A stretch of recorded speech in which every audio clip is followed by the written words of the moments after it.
Déchocage. Pas d'agitation, pas de cris, pas de panique apparente, juste le bip d'un moniteur cardiaque. Un bip qui est lent, régulier, mais qui s'espace de plus en plus. Ouais, c'est ça, c'est une ambiance très particulière. Exactement. Et en fait, la plupart du temps, on associe l'urgence absolue à un cœur qui s'emballe, à une fibrillation totalement chaotique. Mais là, l'horreur médicale, elle prend la forme d'un ralentissement qui est super insidieux. Le moteur s'éteint un petit feu, et c'est pas par simple fatigue. Non, pas du tout. C'est souvent parce que des pièges électriques ou même chimiques, totalement invisibles, sont en train de paralyser le muscle cardiaque de l'intérieur. Voilà. Et aujourd'hui, on se lance dans une analyse approfondie d'un document médical fascinant. C'est un tableau de bord de réanimation qui est entièrement consacré à la bradycardie sévère. L'objectif de notre plongée du jour, c'est de décoder ce document, de comprendre comment les experts font pour sauver des vies quand vraiment chaque battement compte. C'est ça, parce que c'est un paradoxe assez terrifiant en réanimation. Ce cœur lent, il donne une sorte d'illusion de calme. Sur le moniteur, la ligne a l'air presque apaisée. Alors qu'en fait, Alors qu'en fait, l'hémodynamique globale, c'est-à-dire la circulation du sang et surtout l'oxygénation du cerveau, elle est au bord de l'effondrement total.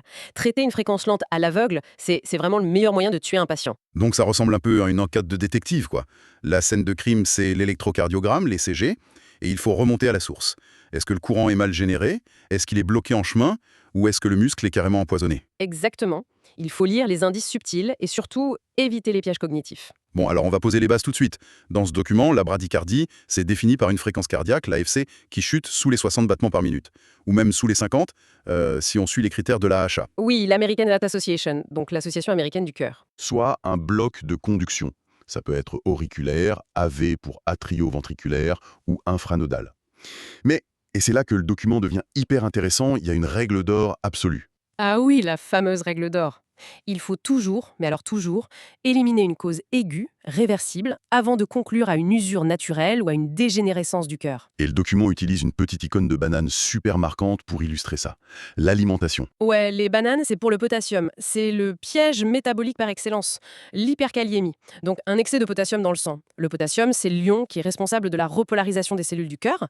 C'est ce qui permet à la cellule de se recharger électriquement après s'être contractée. D'accord? Si le milieu extérieur de la cellule est complètement saturé en potassium, ce gradient électrique disparaît, la cellule elle ne peut plus se réinitialiser, du coup le cœur est paralysé par sa propre chimie. Attendez, donc un cœur qui ralentit n'est pas forcément un cœur cassé. Il peut juste réagir à une sorte d'indigestion chimique, comme trop de potassium. C'est exactement ça. Et c'est contre-intuitif. Prenez le premier cas pratique tout en bas de la page d'introduction du document. On a un homme de 65 ans, sa fréquence cardiaque est à 42 par minute, il est asthénique, très fatigué, avec des antécédents de diabète.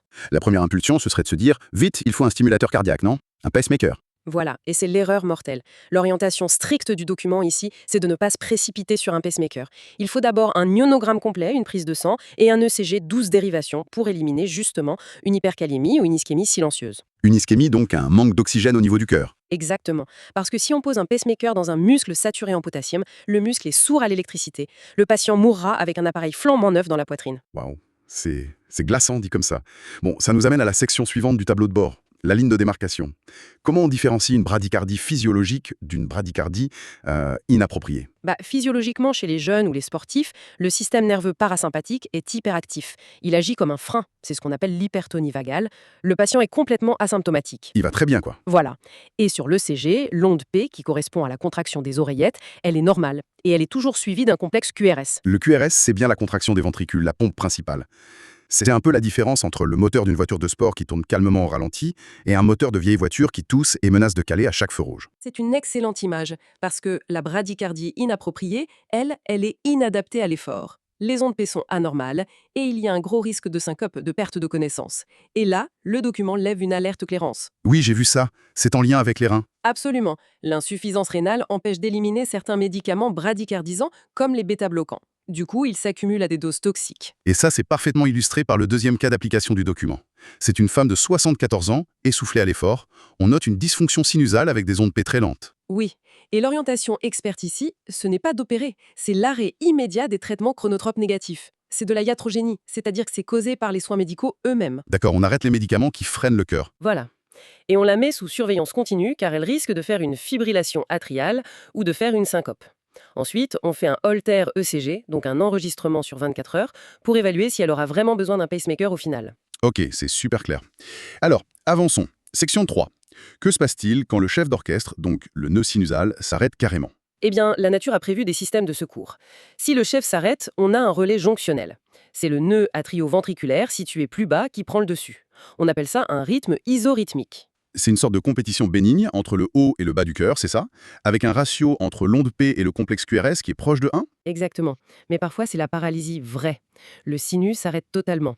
Ça déclenche un rythme d'échappement encore plus bas. Et l'activation des oreillettes se fait à l'envers, de bas en haut. C'est l'activation rétrograde. Et là, on commence à voir des pauses très longues. C'est un signe de gravité. Et pour illustrer ça, le cas clinique en bas de page est super intéressant. C'est un sportif de 25 ans qui fait un malaise vagal intense, sa fréquence tombe à 41 par minute, avec une dissociation isorhythmique à l'ECG. Alors pour lui, l'orientation est très rassurante.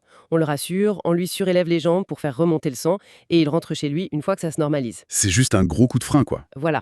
Mais le document cite un contre-exemple direct. Si on avait le même tracé chez un sujet âgé, avec une syncope, là, c'est hospitalisation urgente. L'âge et le contexte font toute la différence. Passons à la section 4. Qu'est-ce qui se passe si le message électrique est bien créé par le chef d'orchestre, mais qu'il n'arrive pas à destination? Là, on entre dans la famille des blocs sino-atriaux, les fameux BSA. L'influx naît dans le sinus, mais il reste bloqué. Il ne sort pas. Visuellement, sur le tracé, l'onde P est complètement absente. L'impulsion fantôme, quoi. C'est ça. Et il y a plusieurs degrés.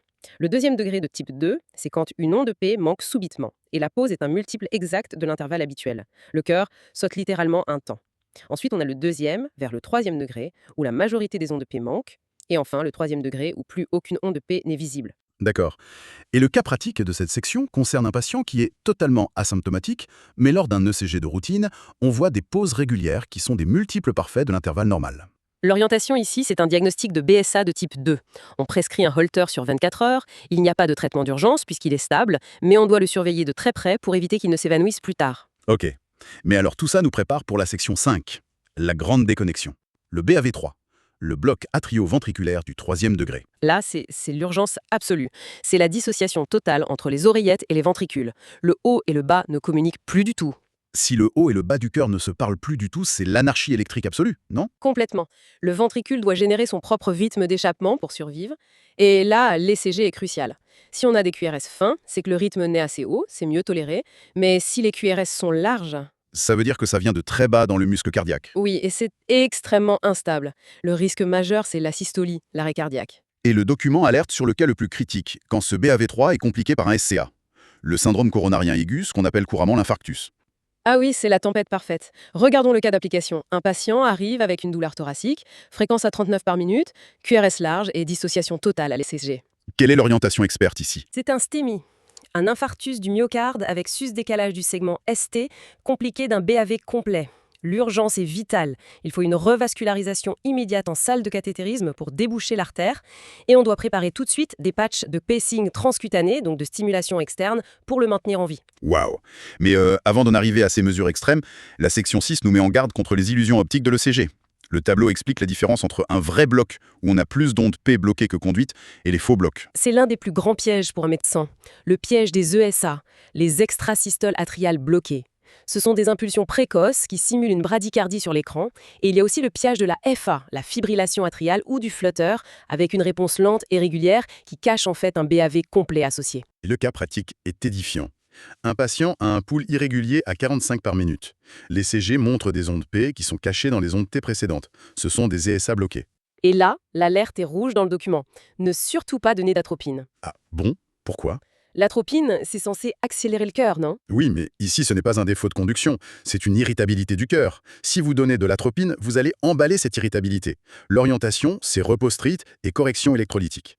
Surtout pas de stimulation chimique. D'accord. On se rend compte que le cœur ne vit vraiment pas dans le vide. Ce qui nous amène à la matrice étiologique globale, à la section 7.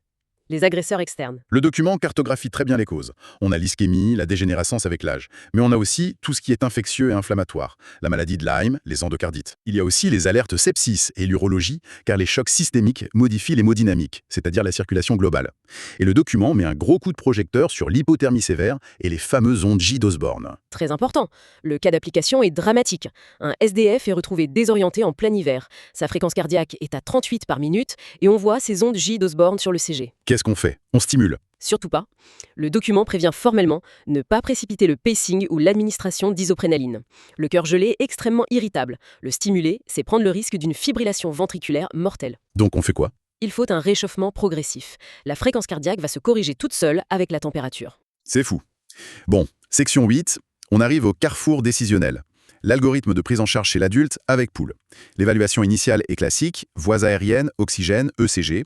On mesure la SpO2 pour la saturation en oxygène, la TA pour la tension artérielle, et on pose une VVP, une voie veineuse périphérique, une perfusion en somme. C'est la base de la réanimation. Et là, on arrive au carrefour. La distinction cruciale du document, est-ce que le patient est instable ou stable? Instable, ça veut dire en détresse. État de choc, hypotension ou un infarctus, le SCA. Stable, ça veut dire qu'on a le temps d'évaluer le risque d'asystolie. C'est un peu comme un triage sur un champ de bataille. La stabilité est la boussole qui dicte tout le reste des opérations. Complètement. Regardons le cas pratique. Le patient arrive aux urgences, bradycardie à 35, tension artérielle très basse, 70/40.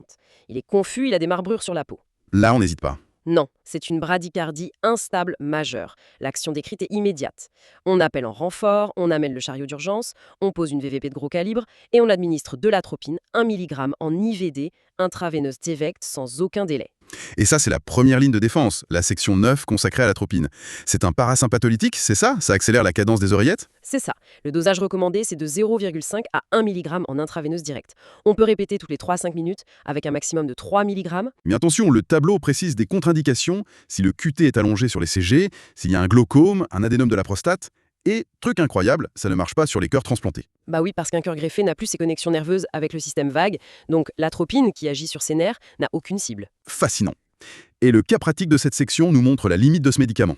Après 1 mg d'atropine, le patient reste bloqué à 35 par minute et sa tension s'effondre. Là, l'expert tranche. C'est une déclaration d'échec de l'atropine. Il ne faut surtout pas s'acharner. On passe instantanément à la phase 2. La phase 2, section 10. La deuxième ligne, l'isoprénaline, qu'on appelle souvent l'isuprel. Voilà. C'est un sympathomimétique qui agit sur les récepteurs bêta-1 et bêta-2. Ça fouette littéralement le cœur pour qu'il batte plus fort et plus vite. Sauf que le document met une immense alerte rouge absolue, que j'ai bien notée, jamais d'isoprénaline si le BAV est causé par un infarctus, un SCA. Jamais. Hein.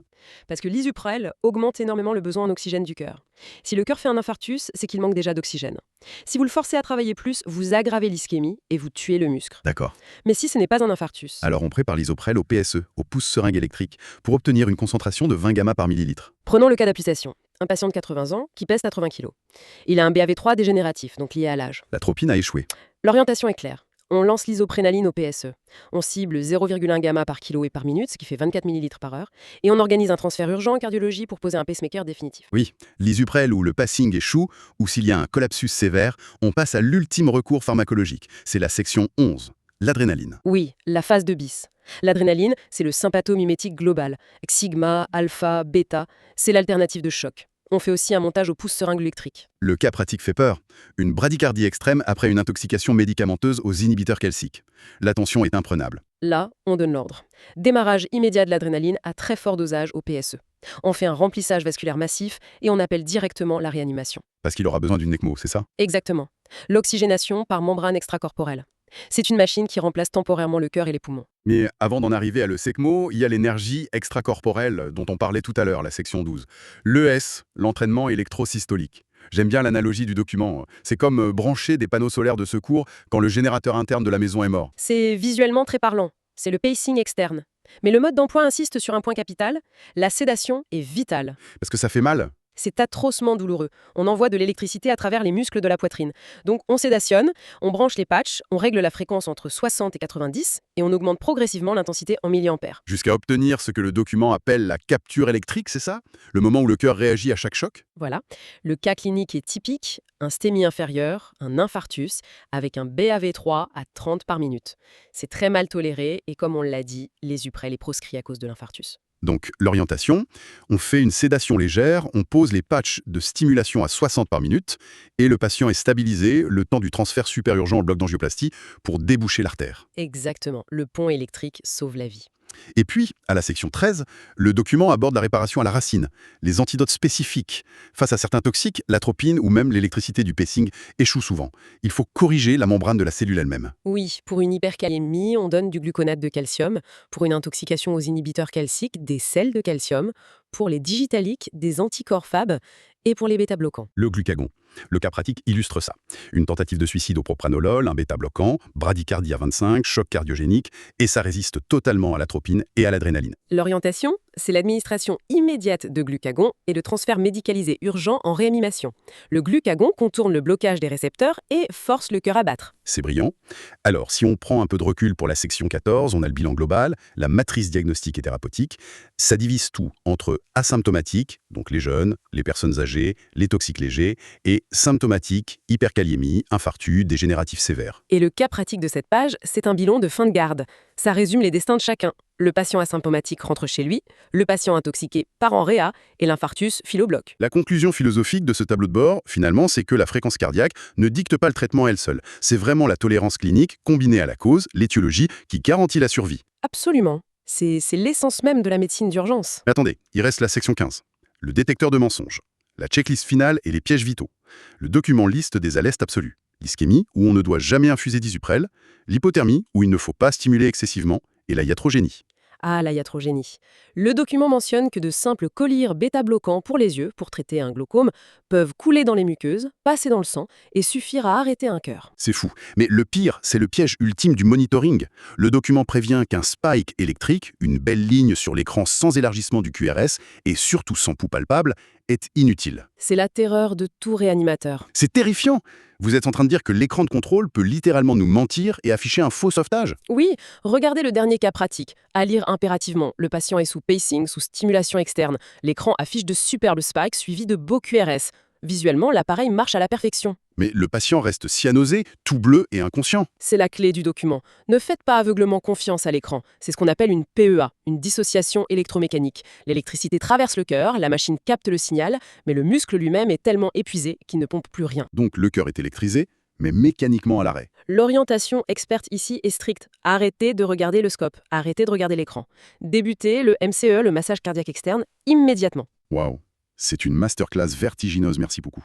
On a vraiment déconstruit chaque étape de ce document, depuis la simple analyse d'une petite onde sur un bout de papier quadrillé, jusqu'au massage cardiaque de survie face à une machine qui ment. Oui, c'est un algorithme fascinant, où la physiologie réelle l'emporte toujours sur la théorie. Tout à fait. Et pour ceux qui nous écoutent, je voudrais vous laisser sur une réflexion ouverte un peu provocatrice pour le futur. Aujourd'hui, on voit l'avènement des montres connectées qui sont capables de lire un ECG de base. C'est vrai, ça se démocratise. Eh bien, serons-nous bientôt capables, directement depuis notre canapé, de détecter un bloc atrioventriculaire naissant ou l'effet toxique invisible d'un simple collier pour les yeux avant même que le tout premier symptôme n'apparaisse pour nous mener aux urgences? Ça changerait totalement la donne. C'est clair.